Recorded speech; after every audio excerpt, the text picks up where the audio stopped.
May is here, or almost here, or possibly long since past. I don't know when you're watching this video, but I'm recording it in late April to tell you all about next month's big games. Here are May 2026's biggest game releases.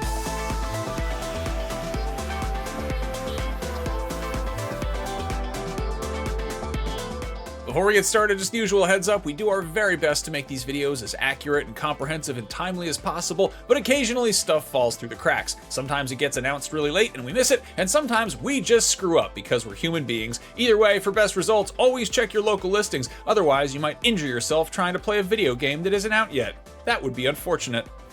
On May 1st, there's Dark Pals, The First Floor, a first-person mascot horror game in which the mascots hunt you and you've got nothing but an ink blaster with which to defend yourself. What's an ink blaster? I don't know, but it seems like something that patients probably wouldn't be allowed to have in a children's psych ward, which is where this game takes place. That's on PC.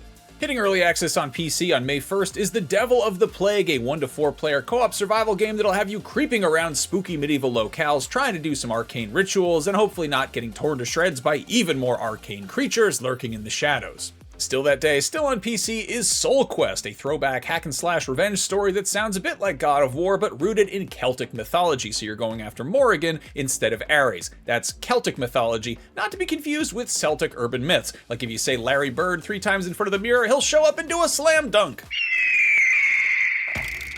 On May 4th, there's Islantiles, which, as you may have gleaned from its portman title of Island and Tiles, involves instances of the former made out of the latter, and you'll be doing some city building on these island tiles with some good old-fashioned cozy roguelite deck building. If that wasn't enough Steam description buzzwords, a day later there's Waxheads, which is a, quote, cozy punk narrative sim about running a record store, which looks a bit like High Fidelity the game, but with Scott Pilgrim art direction. That one's on PC, PS5, Xbox Series, and Switch. Celestial Return is a story-driven, dice-based cyberpunk RPG, and I get that dice are just analog random number generators and that Cyberpunk 2077 is in fact based on a beloved pen and paper tabletop game, but it's still very funny to see such a futuristic genre paired with such a quaint, old-fashioned mechanic. It's kind of like my leather-bound copy of Neuromancer, which looks like an old-timey wizard tome and not at all futuristic sci-fi. Anyway, that's on PC. Duck Side of the Moon is a cute-looking adventure that features some sort of waterfowl, possibly a duck, exploring a distant planet that may or may not be the moon. I'm unclear. That one's on PC and Switch. Infinity Sweeper sounds like a bootleg Roomba, but it is in fact a roguelite spin on Minesweeper, which initially doesn't sound particularly engaging to me, but neither did Balatro or Vampire Survivors, and then those proceeded to be so engaging that it was a problem. That one's on PC. On May 7th, there's Mixtape, which has had my attention since the very first trailer dropped ages ago. This one's a coming-of-age adventure about a group of friends spending their last night together, set to a killer soundtrack, and my first thought was that it looks like a video game adaptation of the Smashing Pumpkins music video for the song 1979, which is reinforced by the fact that Smashing Pumpkins are, in fact, on the soundtrack. Somebody should make a video game based on the music video for Tonight, where you whack little old aliens with an umbrella. Someone's probably already done that. Anyway, Mixtape is on PS5, Xbox Series, Switch 2, and PC. On May 8th, there's Akume Rise, a story-driven JRPG following a demon with amnesia, as well as 3 demon princesses, and also a strange mascot who may or may not also be a demon. That one's on everything. On May 8th, if you don't feel like playing video games, you can go watch a movie about a video game because Mortal Kombat 2 hits theaters. This will feature all sorts of gruesome injuries and comically graphic dismemberment, and probably a few quippy one-liners because Johnny Cage is finally here, played by Carl Urban. It's showtime. Hydroneer is a mining and base building sandbox that'll have you digging holes in the ground and then getting stuff out of the holes and then making things out of the stuff. It's got a ton of great reviews on Steam, and now it's coming to Xbox Series and PC on May 8th, and while the ESRB hasn't yet given it a rating, it does seem like it'll probably be rated E for everyone, meaning that it's suitable for miners in both senses of the word. Also hitting PC that day is Everything is Crab, the animal evolution roguelite, which is, in fact, a roguelite where you make animals evolve into weird stuff, including, but not limited to, crabs.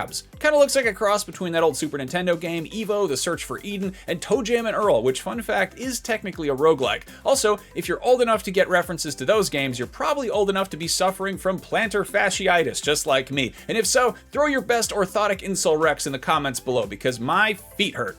Anyway, speaking of the elderly, on the 12th, there's Call of the Elder Gods, the first-person narrative adventure follow-up to the 2020 indie hit Call of the Sea. That one's on PS5, Xbox Series, Switch 2, and PC. If you'd prefer to play a first-person adventure period piece centered around uncovering fantastical mythology, but one where you can also throw random objects at Nazis, Indiana Jones and the Great Circle hits Switch 2 that day as well. Directive 8020, a Dark Pictures game, is the latest entry in Supermassive's ongoing cinematic horror narrative choose-your-own-adventure series thing, and this time it's about scary stuff happening in outer space. That one's on Xbox Series, PS5, and PC. If you want to deal with some unthinkable otherworldly horrors without going into orbit, Saint of Chains is a low-poly first-person psychological horror game with some grisly monstrosities that look like they take some fashion tips from Pyramid Head and Hellraiser and his weird Cenobite pals. That one's on PC for now. Last but not least, on the 12th, there's Burgle Supply Company on PC. This is a co-op comedy horror heist game in which 1 to 6 players try to steal stuff, but also not get eaten by mutant pets in the process.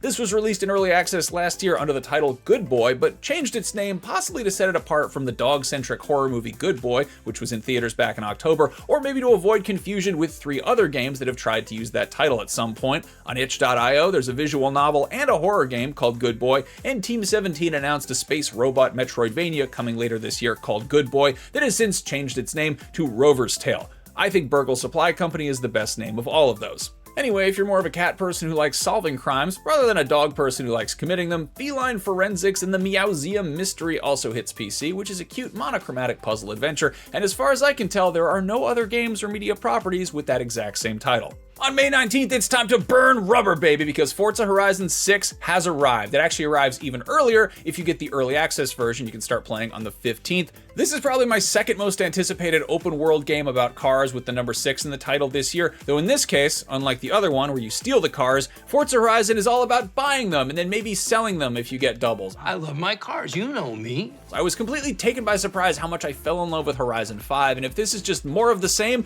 I'll be happy. But it's shaping up to be more of the same with way better graphics, a whole Animal Crossing-like home customization system, and apparently some big robots? Good heavens, I'm excited. That one is on Xbox Series and PC with a PS5 version showing up somewhere down the road or possibly on top of a big hill. Either way, it doesn't matter. You can drive anywhere in these games. You can go on the road, you can go on the hill, and they even reward you for crashing into stuff. I love it. If you would like to drive much less aerodynamic vehicles a whole lot slower in considerably less scenic locations, you can do that on the go now thanks to Farming Simulator 26 hitting Switch 1 and mobile. In case you somehow missed the original Darksiders on the first 9 platforms it was released or re-released for, now you can experience the Warmastered edition of the 2010 grimdark hack-and-slash Zelda-like on PlayStation 5. Personally, I think you're better off going to kick some rocks in Deep Rock Galactic Rogue Core. This one's a roguelite spin on the beloved sci-fi FPS about space dwarves mining for moon rocks, and that's hitting early access on PC on the 20th. If you and your friends would rather just steal shit, Thick as Thieves is a stealth action heist game that can be played solo or co-op with up to 3 pals. This is the latest from Warren Spector, who gave us the original Deus Ex and Epic Mickey, but who I confuse with Warren Ellis, who gave us the comic series Transmetropolitan and the Netflix Castlevania show, but I also get Warren Spector mixed up with Phil Spector, who produced a bunch of great pop music and then murdered his wife, but I get Phil Spector mixed up with Phil Spencer, who was the head of Xbox up until recently, and as far as I know has not been convicted of any felonies. Anyway, you and your friends can commit felonies to your heart's content in Thick as Thieves on PC with some console versions still to come. See, I get off topic, but I bring it all back around again.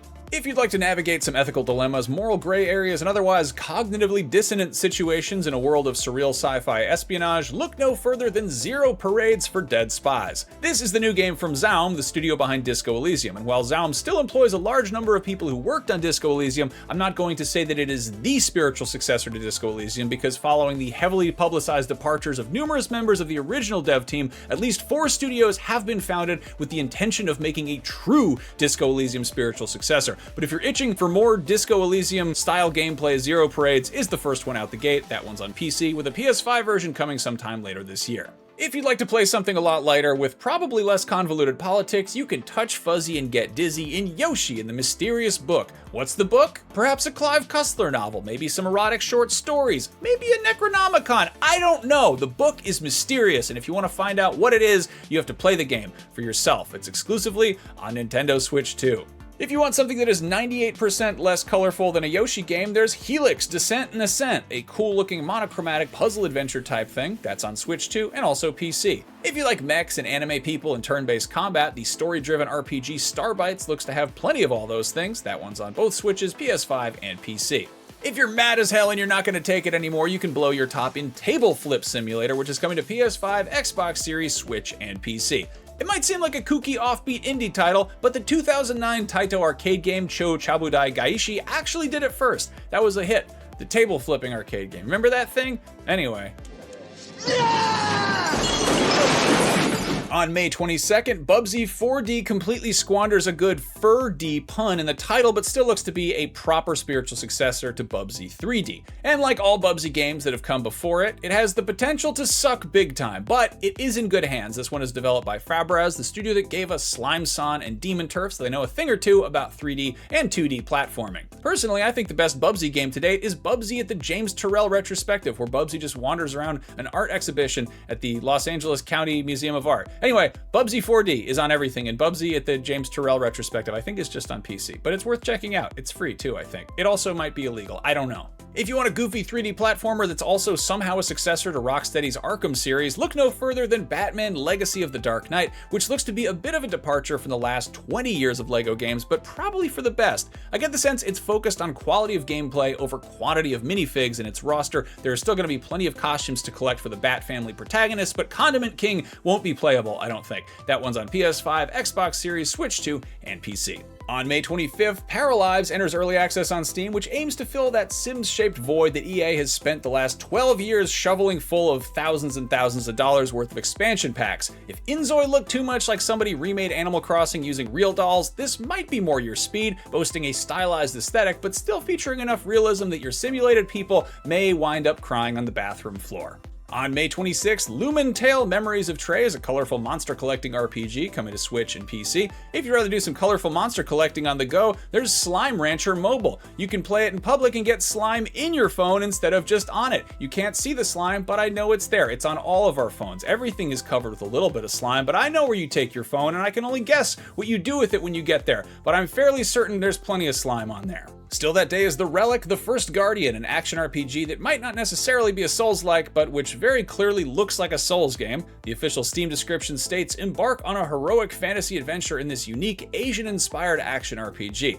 Considering how much the environments, architecture, weapons, and costume design look like they were squarely rooted in Western fantasy, I'm unclear exactly what those Asian inspirations were. I guess maybe just FromSoft games. That one's on PC, Xbox Series, PS5, and PC. Considerably more unique in its presentation is Yerba Buena, which hits those same platforms that day as well. This is a heavily stylized puzzle platformer that takes some inspiration from Portal, but is set in a surreal, squeaky clean reimagining of 1970s San Francisco. On May 27th, 007 First Light drops, which gives an all-new spin on Ian Fleming's iconic spy, showing his early career in which he fights Lenny Kravitz. Okay, sure, why not? This is from the studio that gave us Hitman World of Assassination, so I'm trying really, really hard to keep my expectations in check. But as they say, the world of assassination is not enough.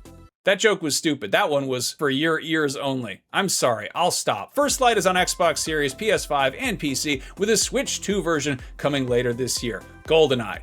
If you would like to play a video game that is the exact diametric polar opposite of a AAA adventure based on one of the most infamously misogynistic power fantasies in 20th century popular culture, and I say that as a huge James Bond fan, there's Blueberry! It's a pleasantly colorful indie puzzle platformer that deals with some substantially darker subject matter, taking you into a woman's mind as she faces her own trauma. That one's on PS5, Xbox Series, Switch, and PC. A day after that, there's Nickelodeon Extreme Tennis Next, which sounds like a 1990s game show that would have given its contestants trips to space camp and/or extensive physical and mental trauma, but it is in fact the console port of a mobile game in which colorful cartoon characters play, you guessed it, tennis. That one's on PS5, Xbox Series, Switch, and PC. Do I need to say the name of every single platform for every single game? There's some value in it, but I also feel totally insane writing these platforms out dozens of times a month and then subsequently reading them out loud. Sound off in the comments with your thoughts on the matter. Do I need to say this is coming to Xbox Series, PS5, PC, Switch 2, etc.? Or can we just put the little logos on the screen? Let me know, I'm curious. Actually, wait, hold on, I think that's it. That's the end of the games. We did it, gang. As usual, thank you so much to everybody who helped this video come together. Amanda Medina, Logan Plant, and Ask Amanda, who is editing this video before you record this. Chris is still on paternity leave. I didn't get to that. And of course, thank you to everybody who took the time to watch this video. I appreciate you a whole lot, and I can't express how much it cheers us all up to read these nice little comments on these silly little weather forecasts we do for video games. That is all for me. I'll be back next month with... No, it's not June next month. That's not right. Off. Get out of here with that. It was just February. There's got to be at least 2 or 3 months between May and that next month. But I'll see you then, whatever month it is. Thanks for watching.